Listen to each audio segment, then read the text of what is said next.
All right. Hello, everyone. My name is Coach Busy. I am an assistant coach this year with 14 Gold and also the mental performance consultant with Milwaukee Sting this season. Presenting to you the club's first sort of theme of the month, mental performance theme of the month, which is championship mindset.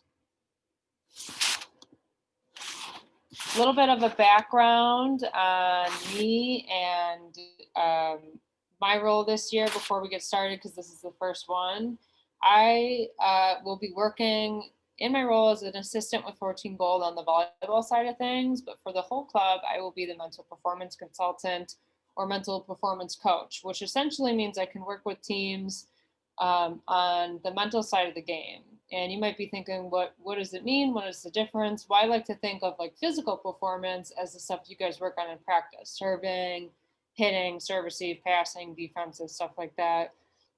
Mental skills to me are things like leadership, communication, motivation, effort, the things you say to yourself during a game, mental toughness, if you will, stuff like that. So that is my main focus this year, is to sort of increase those skills in the club, give more of those skills to teams and stuff like that. One way I'll be doing it is through these monthly sort of videos that I'll be giving out um, to the club. So, why is mental performance important? What is the big deal of it? So, I want you guys to take a second, and if at any point you want to pause the video, rewind it, whatever, feel free. But I want you to take a second and think about maybe some of the greatest volleyball players in the country right now. You might be thinking of professional players or Olympic athletes. My mind usually goes to college. I think of a player who plays really right down the street from us, Dana Retke, who is one of the best college players in the game. She was the Big Ten Female Athlete of the Year of all sports last year, just a really great competitor. She is an elite athlete. I think of her as an elite volleyball player. And she actually was interviewed over the spring when COVID hit and things were kind of shut down, about how she's coping with it. And she opened up about how she uses a sports psychologist and a mindfulness coach regularly at the University of Wisconsin. This is what she had to say about it. There she is. This is what she had to say about it. She said, I took a lot of time to work on my mental game. A lot of people think a lot about the physical side of our sport, but the mental side is more important in my opinion. I was able to take some time out for myself and when I knew there were some things I needed to figure out, and I did need help. I learned I needed to advocate for myself a little more. I needed to learn what communication styles I liked more. I figured out a lot of things about myself that maybe I once would not have agreed with. If it's going to make me better, I'm going to realize it and move forward with it. So you think about Dana Rettke, incredible athlete.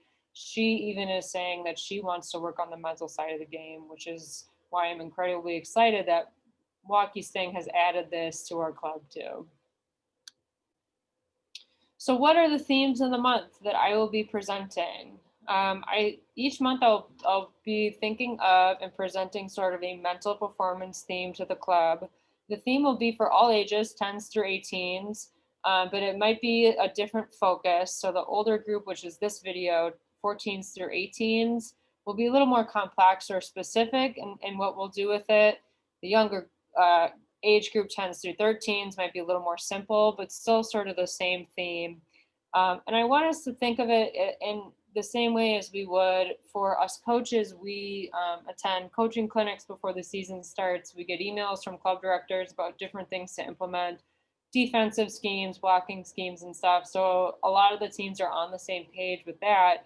I want us to be on the same page with what we're working on mentally too. I want the club to kind of be on the same page of where our focus is. So each team is improving in this aspect of the game in the same way. So this month, January, is about building a championship mindset. So you can take out that worksheet that I have also included in the drive that looks like this. If you can see it on my video, for the 14s through 18s. This worksheet we'll be using to follow along for the rest of the video here.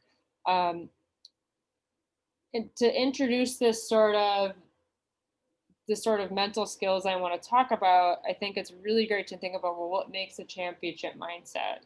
And I believe that really elite athletes in our sport, in any sport, they have their best performance, or they strive to have their best performance anytime they step on the court. So this could be in practice during any old service receive drill.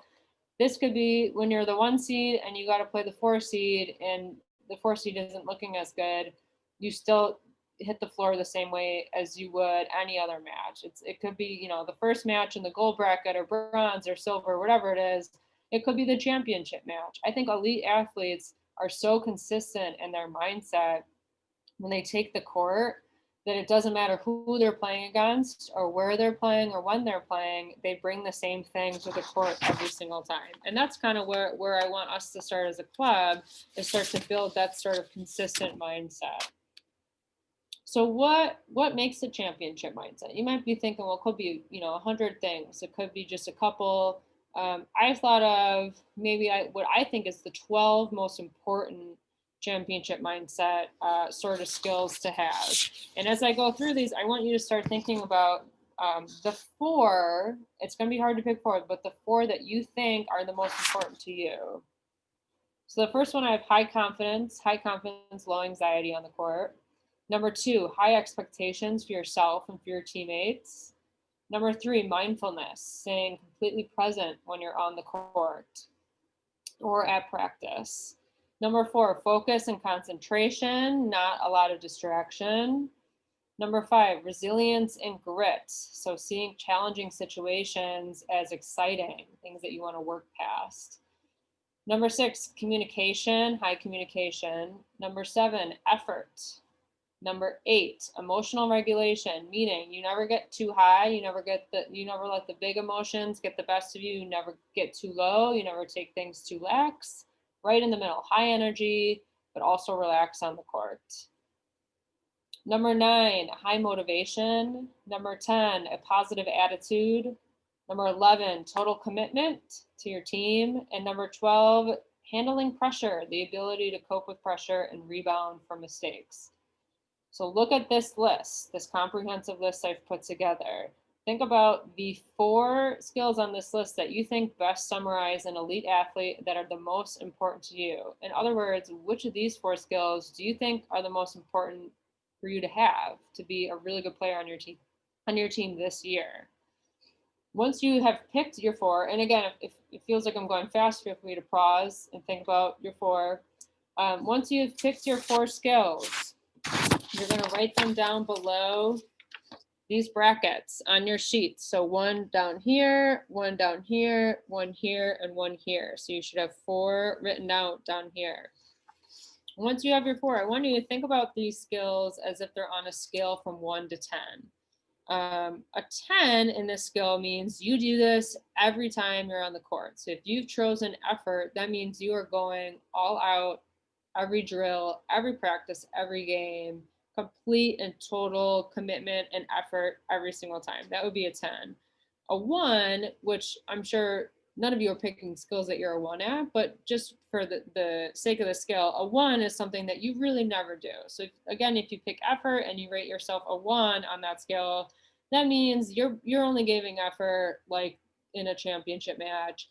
And you don't get effort the other matches. You don't give effort in practice. So I want you to really be honest with yourself, pause the video, take a second and think about where you are now on this scale of 1 to 10. If you are thinking, well, I've chose effort and I give effort 80% of the time, that's totally good, totally honest. You are going to mark and color in the bar up to the 8. So color that in up to the 8. I'll color mine in as an example. And while I'm doing that, I'll just exit out as an example, like this. So I have it up to the 8. That's where I'm at right now. And then I think it's helpful to think, well, where do you want to be at the end of the season? It's June, you're heading to nationals. There's only 4 days to play left. You've given all you got. Now we're in June. Have you gotten better? Have you started to give more effort? Have you given effort in the drills that you don't like to give effort in because they're tiring or hard? Have you improved on them? Where do you want to be at the end of the season? So if I'm right now at an 8 for my effort, and then I really want to get up to a 9 because I think that's as high as I can go, I'm going to mark down on my sheet then up to a 9. So you can see it's not too much of a difference, but there's room for improvement. I think that's the biggest thing, room for improvement. Feel free again to pause, finish that out. And so once you have all 4 skills filled in and all 8 bars colored up to where you want to be, think about how big of a difference you need to make between, let's say you want to go from a 6 to a 9 or an 8 to a 10, whatever it is. What changes do you need to start to make to get there? So if you put down, I'll give a different example. If you put down positive attitude and you were honest and rated yourself as a 6 because sometimes you're really negative about yourself or your teammates, what sort of stuff do you need to start doing now in practice to change? And how can you implement these 4 skills every single time you go to practice? Maybe focus on one at a time. You're going into practice tomorrow and you say, well, I'm going to focus on my positive attitude on this one. I'm really going to focus on that one. So keep the worksheet throughout the season. Keep it especially in the month of January to remind yourself of the 4 mental skills you are working on the most. And once you're finished with the worksheet, there it is. The next step is that I'm going to have you guys compile your answers into a Google form. So the form is going to look a little something like that. On the left side of the screen, you'll have opportunities to write in your 4 skills. It'll be anonymous responses. You just have to put your team name at the end.